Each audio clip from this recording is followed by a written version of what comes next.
Dear God, Mom says we are adjusting to our new family. It isn't always easy. We went from being just me and Mom and Lee to me, Mom, Lee, DJ, Maria, and Frank, our new dad. And sometimes Naomi when she's not at school. Mornings are crazy. People trying to get to work and to school. And the worst? The bathroom. Frank just says, hurry up! Mom says the girls should all go first. DJ really didn't like that one. God, everyone always makes jokes about how I'm kind of geeky. And sometimes they even seem to forget I'm there. But I thought there was a better way. I put up a schedule. It allows 7.7 minutes for the guys and 12.5 minutes for the girls. If we all schedule our breakfast in staggered times, we can all get through our morning without a traffic jam. It's worked for 3 mornings. Dad says the only traffic he worries about now is on the way to work. Mom said I was doing the good work I was made to do. God, thanks for helping me see how I'm made in your image. Love, C.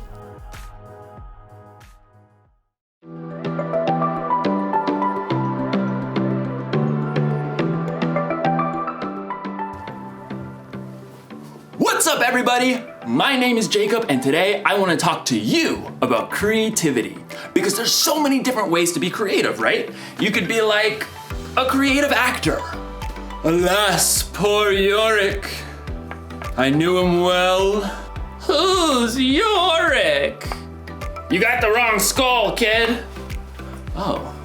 You could be a creative dresser.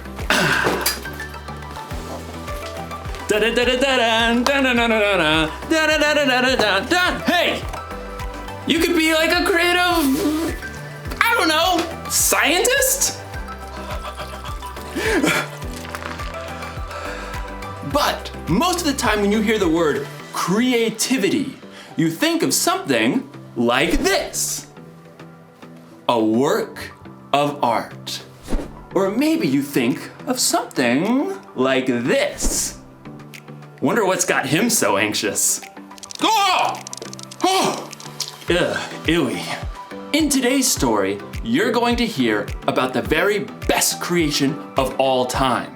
Actually, it's the very first creation of all time. It's where creativity was born. And cockroaches. No, it's good. It's indescribable. See you in a few.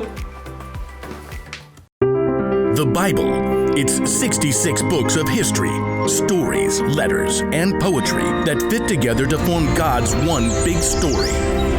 The epic adventure of how He created us and loves us so much that He made a way to rescue us. As we travel through the Bible, from Genesis to Revelation, we discover people who met God and found their lives changed forever. Now, for an amazing story, inspired by the book of Genesis, chapters 1 and 2.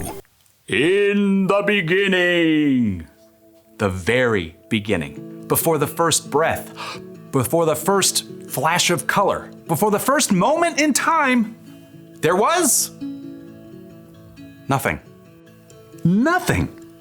Nothing except God. But when God saw nothing, He saw a blank canvas. He saw the perfect backdrop for a work of art beyond imagination. So, God created. From absolutely nothing, He brought forth the heavens and the earth. But there was no shape or form. God's Spirit hovered over the dark emptiness. Then, God called out, "Let there be light." Brilliant light shattered the darkness like golden trumpets on a still morning. Bright rays shimmered and danced in all the hues of the rainbow. God saw the light was good. He divided the light from the dark, calling the light day and the darkness night.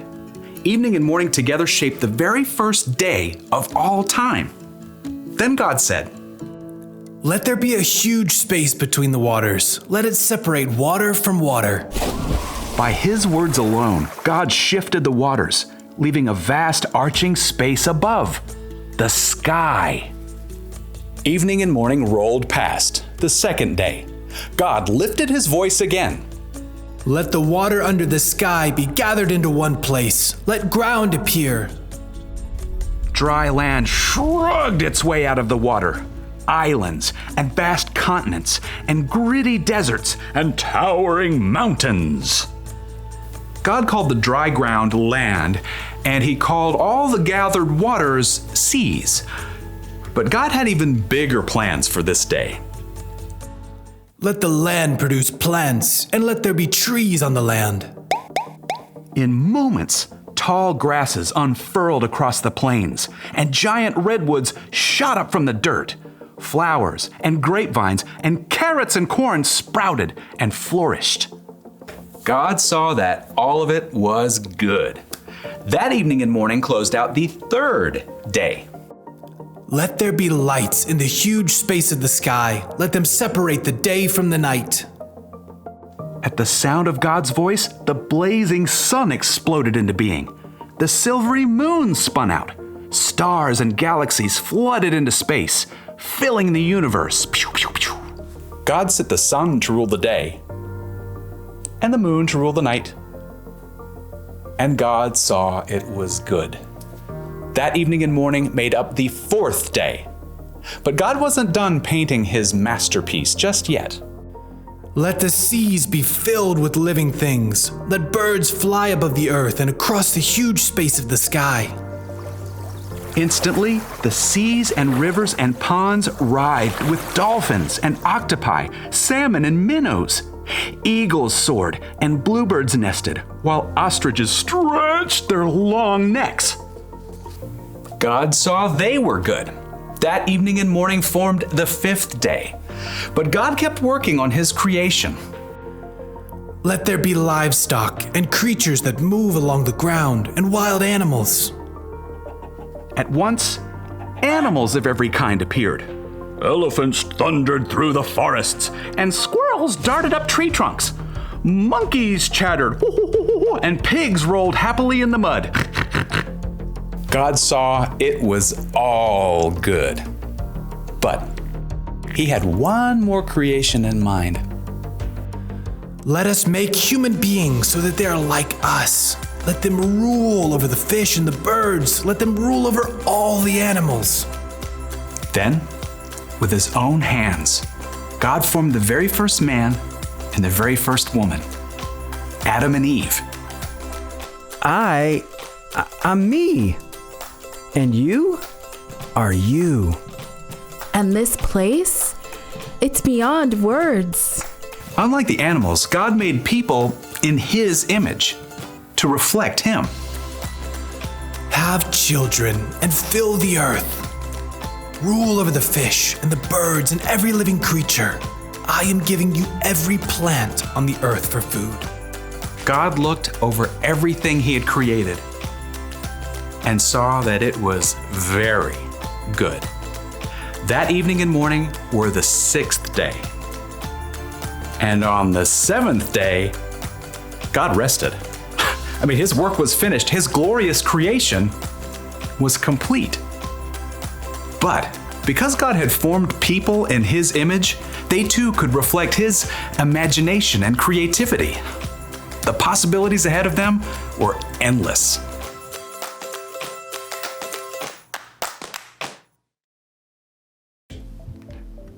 Okay, I just thought of another way to describe creativity.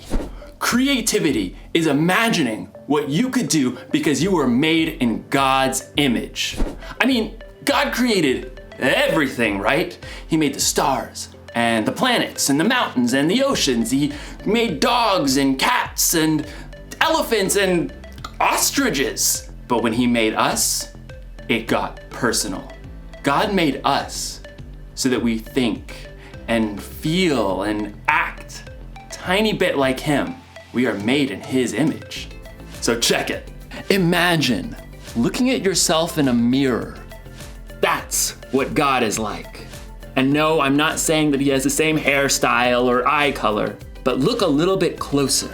There's imagination behind your eyes. You have a smile that could encourage someone when they're feeling down. and your hands. They could help someone lift a heavy load. Ugh. All right. There's no limit to what God can do through you. That's because there's no limit to God's creativity. That's the one thing to remember today. There's no limit to God's creativity. Seriously, take a look this week at the things God has made and let it blow your mind. Look at the stars in the sky and think about how it could take literally millions of years just to visit one up close.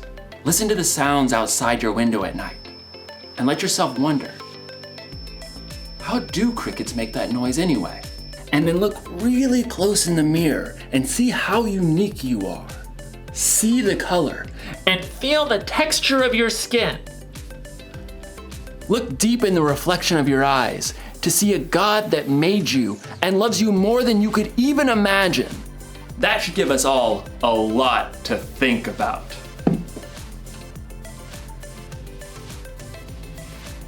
No wonder this guy's a statue. He's thinking about God's creativity. Dude.